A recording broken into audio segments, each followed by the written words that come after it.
when you look at, for example, the John Morant situation, Right. right? Mm-hmm. He pulled out the gun in the strip club.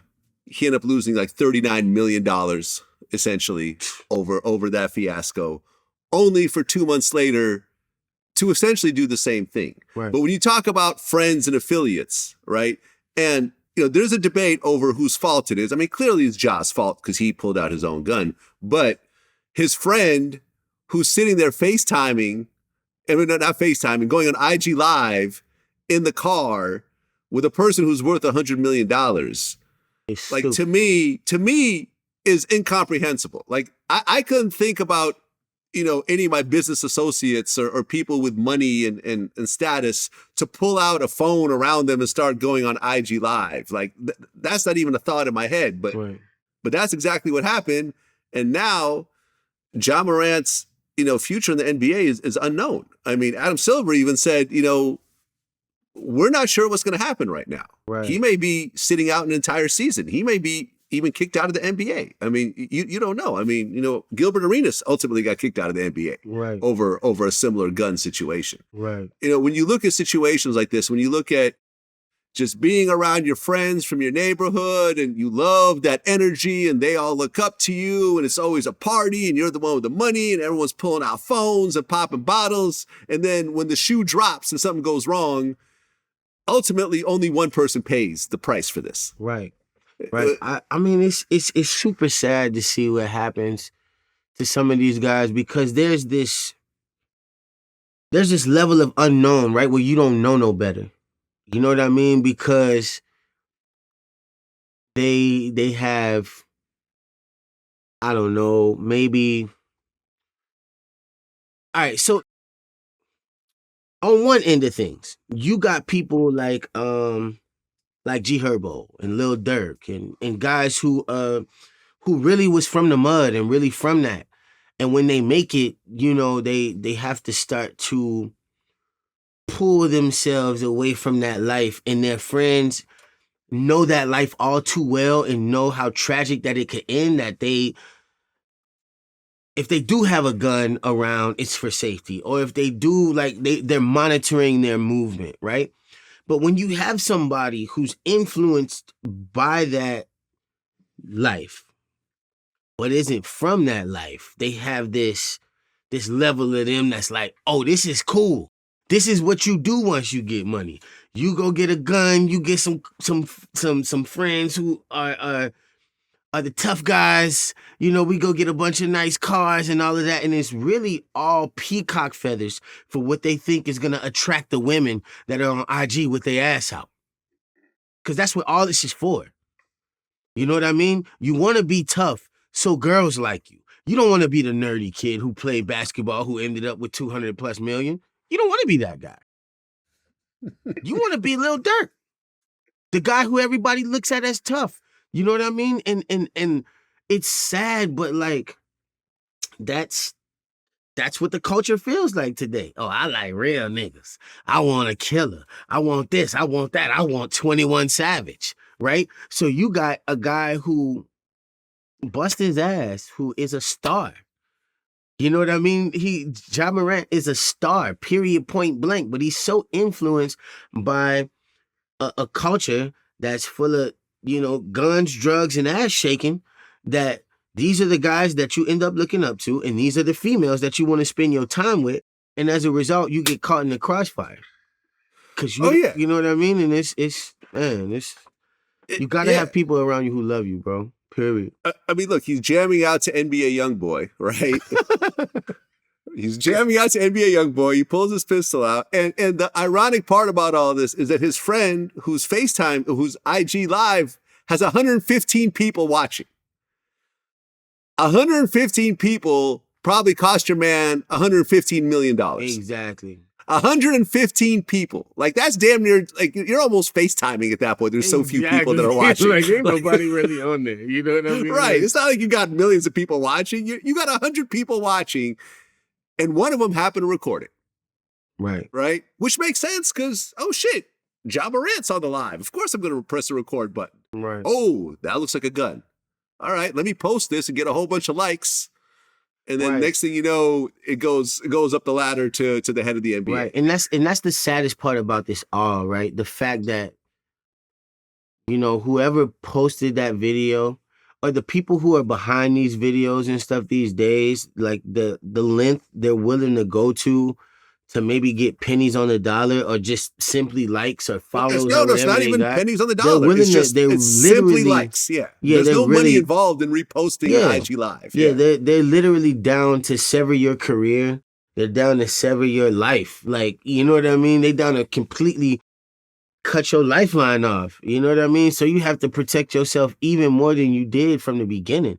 You know what I mean? Because at the end of the day, we've all done some idiot shit at 23 years old. We all have. Facts. Absolutely. Me included. All have. You know, and the whole being cool thing was a thing when you were 23 years old. Like, let's all be honest. You know what I mean? So to see it happen to Ja the way it did, it's like, man, it's the worst. But at the same time, like, once it happened to you once, you can't keep making them same mistakes. Well, but he did it twice. Exactly. And that's where the problem lies at this point. In the same amount of months. You know what I mean? Which is kind of like, bro, why do you need the gun? Like, where are y'all going?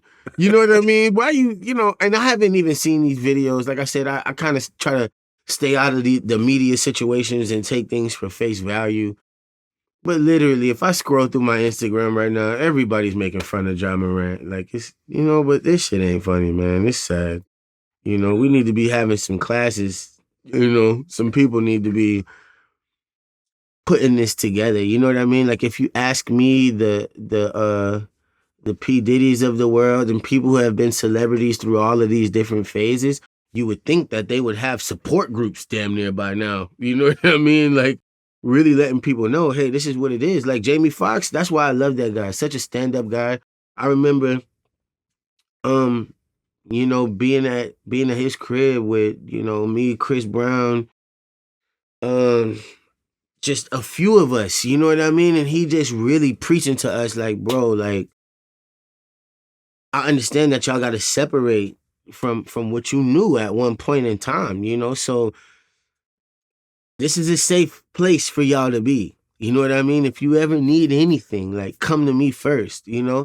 And I will forever be thankful for Jamie Foxx for that. You know what I mean? Like, it's the Hollywood Hills ain't the easiest fucking place to run to. You know what I mean? It ain't like I got a helicopter in my back pocket, but he always, you know, had his door open for young guys like myself. And I think if we had more of that, we would have less of what's going on with Ja Morant. Sure. Well, yeah, I remember you had mentioned, you made a video actually right after Takeoff got killed. Right. And you were really upset, especially at the people that are essentially filming him as he's lying on the ground bleeding. And, you know, listen, I did Takeoff's first interview. I mean, him and Quavo, right. You know, like right when they were right before Versace came out. Right. So this was early in their career. And he was always like a quiet, nice dude. He wasn't the one that had drama in the group and everything else like that. And to see the way that played out, man, that broke my heart. And it seemed like it had the same effect on you. Definitely. Like, it's heartbreaking to watch that because as much as Black people at times want to complain about the police killing us or the white man holding us down, whatever it may be, like, we not out here carrying our guns for them. You know, we not out here spinning on them. They not the ops for real. You know what I'm saying? Like, that's not what's happening. It's black on black crime. It's pride. It's all of these little things. Like I said, because it's peacock feathers. At the end of the day, for all we know, Takeoff, you know, like, somebody girl had a crush on him. For all we know. You know what I mean? We don't know why that man lost his life, but, like, at the end of the day, like, he was never, ever that guy who had drama. I don't even know if I ever really heard him raise his voice. Like, the loudest we've ever heard Takeoff is in the ad-libs. Like, let's be honest. You know what I mean? Like, dude was such a chill person. And I'm like, man, it got to come to an end, bro. Like, it got to, like, I know violence, it has its thing, right? Because it's hard to tell somebody not to be mad after somebody loses their life. You know what I mean? Like, after somebody like that gets killed, you can only imagine that there'll be retaliation involved. Like, it really has to stop somewhere. You know, we are our own leading cause of death and demise. Like, that's too stupid. You know what I mean? Like, just to see this constantly show up in our neighborhoods and, you know, on our TVs and all of that. And you know what's gonna happen? They're gonna put you on a t-shirt, they're gonna say rest in peace a couple of times. You know, they might do this and that on TikTok for you, but you're gonna be gone just like that fast. And ain't nobody gonna care. You know? Don't nobody care for real. Yeah, it's a sad situation. And to have a group broken up permanently like that over a dice game, essentially. Right. A dice game gone wrong, tempers flaring, in a situation where, just like in your own situation, you have a bunch of multi-millionaires who are hanging out in public around a bunch of people with way less money than them. Exactly. With way less to lose, with, anger issues and so forth. When, an argument started off, Quavo said, "Oh, let me get up out of here before I hurt somebody," which triggers another set of emotions. And next thing you know, a shootout happens and someone who's not even involved in the argument ends up dead on the ground. And another girl ends up getting shot in the head or something like that. It's bad on every level. Yeah, it is. And it's crazy because I think having money just brings in this whole different level of toxicity to every situation that you're in, unless people around you have that same kind of bag.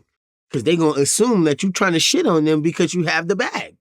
Right. You know what I mean? Like, oh, let me get out of here for who's not going to say that when they might have just lost some money at a dice game or just won some money at a dice game and somebody going back and forth with them? Like, tempers flare over this kind of shit. But just because somebody comes out and says something and they got a different type of money than you, now you got to prove it to them. You know what I mean? And like I said, man, it's all peacock feathers. That's what it's for somebody to sit back and be like, oh, he was tough. He was. He was the hardest where we was from. Like, why do you want that? Why do you want that on your back? You know what I mean? Because everybody think they want to be killers until somebody else get killed in your neighborhood that you ain't had nothing to do with, and them people come raid your house. Or you be sitting your ass behind them walls for life. So many people who I know and came up with, they sitting behind them walls because they got in their feelings, and wanted to be tough in front of the girl they like, and now the girl they like don't even remember their ass. You know what I mean? And that happens all the time, and unfortunately, we lose some golden members in these moments. Golden members. And it's sad, man. It's sad. But hopefully, that's why I started this program, Dream Seeker. I just went and spoke at a high school in Dallas called Bowie High School. And, I was talking to some of these troubled youth, you know what I mean? And a lot of them have already been in shootouts and already selling drugs and are, all of these things that we experienced as young people, because like nobody really wants to be the bad guy. People want some money. You know what I mean? At the end of the day, it's like we hear what you're talking about, right? They bring you to the church and tell you, save your life and go to Christ and all of these different things. But you like, all this is fine and dandy, but show me how to make some money.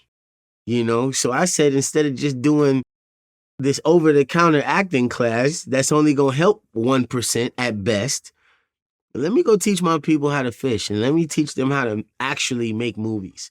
You know what I mean? Let me show you what a producer is. The first time I ever stepped onto a film set, I was like blown away. Like, they had so many jobs. I'm like, I never even heard of this job. What do you do for a living? And I really had to give myself a hard knocks school of hard knocks sort of education on all of these different things that were happening, because you really have to humble yourself and say, wow, it takes 50, 60 people to shoot a movie? I wonder what these people do. So if I'm trying to do something great for my community, instead of just standing in front of them and shining, I'm saying, hey, let me walk you down this street. You don't always have to have the quote unquote look for it and the quote unquote talent for it, but you could really buckle down and learn this craft and be somewhere else. Make your $150,000 a year doing something that don't nobody even know exists.